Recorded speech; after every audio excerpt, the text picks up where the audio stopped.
Hey guys, welcome to another episode of Stupid Guitar Tricks. Today we're going to talk about a classic American amp. This is the Peavey Supreme 160. You find these heads all over the place. You can get them usually fairly reasonable. 412 cabinet, you can put any cabinet under it, it'll sound great.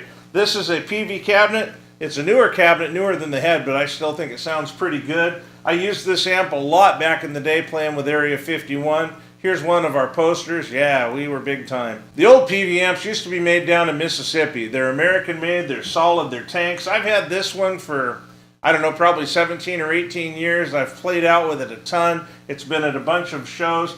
Right now I'm playing the guitar you can see here. It's my old beat up Squire Telly. Not a $2,000 guitar, so no matter what guitar you got, it's going to sound as good or better than this probably. I mean, these amps are really good for a couple of things. If you're playing in a grunge, metal, or hard rock band, man, you can't beat one of these old Supremes. In fact, I've got a patch I built that sounds exactly like this on my Digitech. This amp has two input channels. One's a low gain, which I'm plugged into now because I've just got regular pickups. If you had active pickups or an active EQ or an onboard preamp or something of that nature, you'd want to go through the high gain. This amp has two channels. It has a normal channel right here, and it has a lead channel. What they call a lead channel. This has an effects loop where you can actually send out to some effects and then return back into the amp before you hit the final stage. Very cool for a stage amp. I've got this on my Fender that I play a lot. Got it on here, although I never use it. To be honest, the only pedal I ever used on this rig was an Ernie Ball volume pedal, because we had a couple songs that it was easier to violin my playing than it was to monkey around with my knob here. So that was the only pedal I ever used. I didn't use a distortion pedal with it. I've loaned this amp out to a couple of young guys I know who like to play metal. They've got a band. They do shows around the Olympia, Washington area. And unfortunately, they broke the reverb off. Thankfully, it was in the bottom position, so the reverb isn't there. I could get it replaced, but honestly, I don't use reverb. If you're playing at any kind of volume and you've got the reverb on and you're dirty, it just turns into a ball of goo. So let's talk about the different channels. The clean channel has a low for your bass end, mid for your mid-range, and high for your highs. And if you need a little extra help on your highs, there's a presence knob here so you can tune it in. I have to back it way off if I play one of my standard tellies, but if I play this old Muddy Monster here, it actually doesn't sound that bad. There's also a brightness switch right here that I can push, so we go from that to this.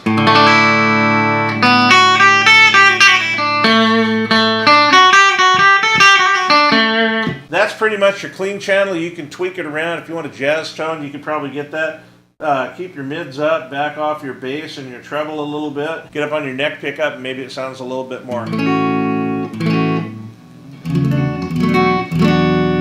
Back your mids out a little bit, keep your presence up, your treble up, and your bass up. You can get kind of that old-timey clean rock and roll sound.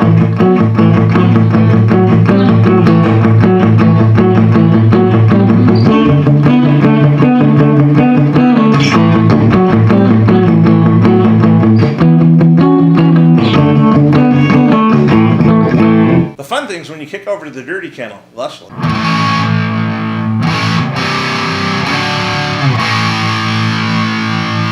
I've got this turned way down. The volume right now is at a meager 1.5, and it's loud enough for the video. If I turn it up any more than that, it'll overmod the microphone that I've got in here and sound terrible. When I play this, I normally play, if I'm at a show outside, I'll play her around 4.5 to 5. I've never had her above 5. I'd need another cabinet to get her above 5. That, and I'd probably need a get out of jail free card because the police don't like to hear loud music. I've had the police come more than once when I was playing this, and I was jamming really earlier before I shot this video, so who knows, we might get to meet some of these guys. Okay, so we're on the lead channel. I've got the mids scooped out, meaning they're turned all the way down, bass up, treble up, get that nice 80s, early 90s sound. I've got my Super Sat, which is basically your pre-gain, what I'm feeding into the main amp. I've got that cranked up all the way. I'm just shoving it as hard as I can. I want it to sound like either a broken speaker or just an overdriven tube, which it doesn't sound bad doing that.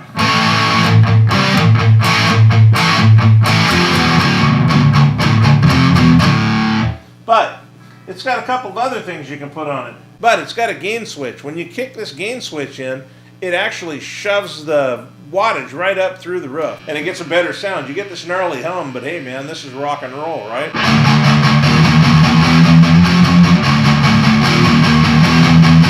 Sounds great. There's another switch here, which is called the shift switch. Now if you hit this shift switch, with the gain on, it changes the tone. So I'll play that same riff. Here it is with the shift switch turned off.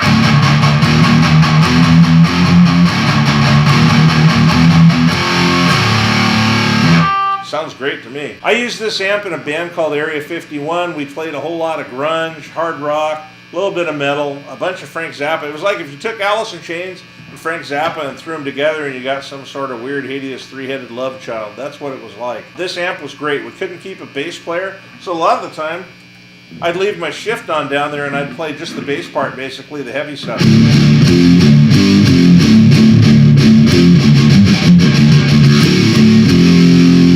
There were times too that required me to get up and do a little bit more up in the front, the foreground.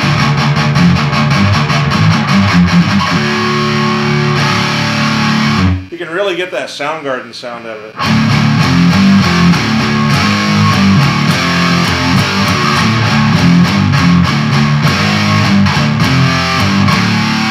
Alice in Chains.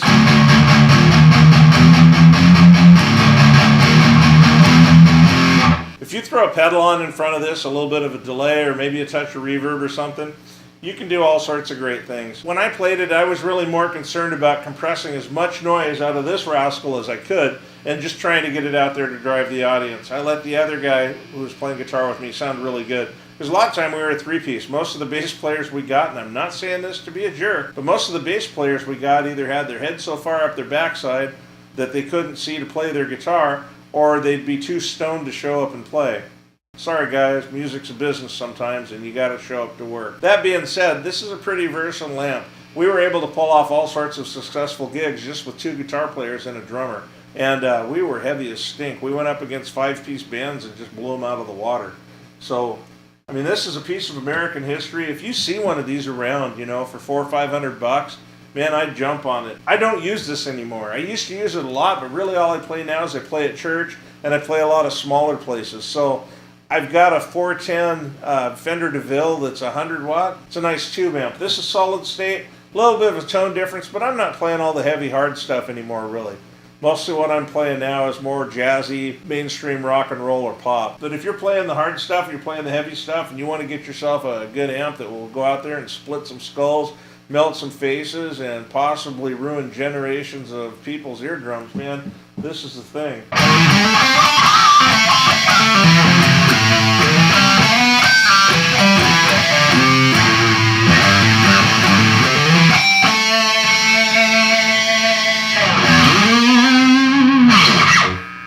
Anyway, so there you have it. There's your Peavey Supreme 160. Can't go wrong with one of these fellas, man. If you want to get out there and put the wattage into your cottage, you want to pump the power for at least an hour, this is the thing to get. I don't know, man, for the money, this is way cheaper than a Marshall half stack. It'll keep right up with a Marshall half stack, and I think if this is the tone you're looking for, why would you waste the money on another amp that you're going to have to throw pedals at to make it sound like a rock and roll amp? This is an amp that lets you control the power. You're in charge. You control the volume. Nobody can turn you down. Our 3-piece band did an outdoor show over at Value Village here in Lacey, Washington. Folks clear over here at Sears said they could hear us over the sound of traffic coming off the freeway and came over to see what the story was with the loud music. This guy will produce the power. It's a monster. It's a beast. Probably make a burrito in it. It is that kind of powerful. Anyway, if you are looking for an amp that's super loud, got tons of guts, it's American made, and built like a stinking tank, and I don't mean like one of those Russian tanks. I'm talking an American tank, American iron. Get yourself one of these old Peaveys. Don't get the rounded front ones. Make sure they're made in America. Peavey started outsourcing crap to China, and you don't need that kind of trouble in your life. You need an American-made amp. So, yeah, man, if you see one of these on Craigslist, eBay, something like that, or in your local pawn shop or music shop, man, take a minute to play it and really get to know these amps. They're fantastic. Stupid Guitar Tricks, we're not trying to change the world. We're just trying to change how you think about guitar. We'll see you on stage. Peace.